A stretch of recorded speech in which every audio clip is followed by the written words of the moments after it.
Ryder J. Champoulian, the modern day monk, here today to end one of the feuds that's been going on in our industry for a long time. When to use heat and when to use ice. Let's take a walk in the Common Sense Corner. Right? Go to the corner, you're in the Common Sense Corner. Inside the Common Sense Corner, we take a bottle. It's a closed bottle, we put it in the freezer. It's filled with water.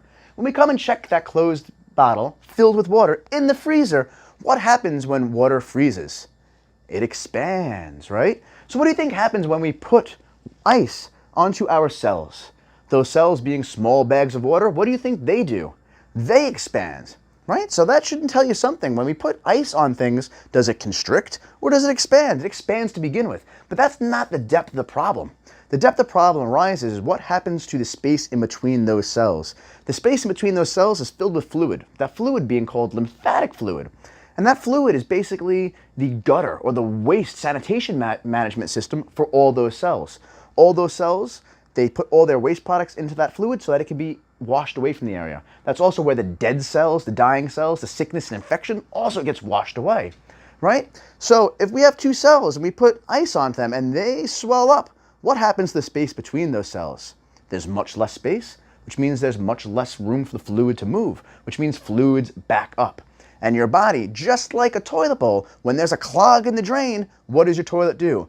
Fills it up with more water, right? So the problem is never the amount of water going to the area. The problem is the fact that the area's drains are blocked. You remove that drain, that clog from the toilet can run all day long with no problem. And that's healthy fluid metabolism. If we have an injury and there's no ice applied to the area will swell up to the amount that protects it, but allow the fluids to drain through the area. When we put ice onto the area will swell up and the body says, hey, we're getting clogged up right now. Pump more fluid in so make sure we unblock that jam. So it pumps full of more fluid. You see more swelling. What do? You put more ice on top of it. So what does the body do? It tries to pump more fluid into it so you get more swelling.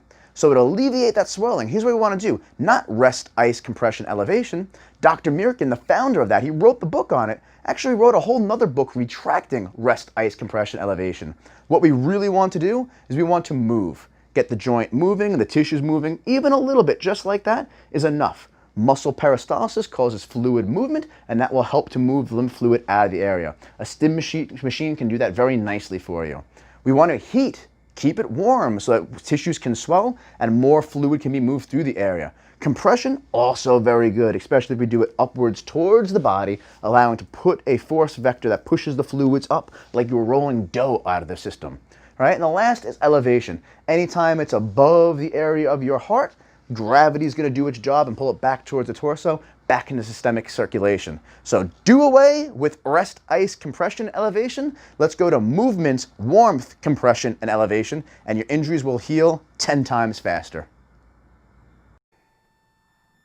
Hey, I hope you enjoyed that video. I'd like to invite you to be part of our community by subscribing below. Stay up to date with our notifications by hitting that little bell icon. And if you have any questions, comments, or concerns, leave them in the box below and I'll get back to you.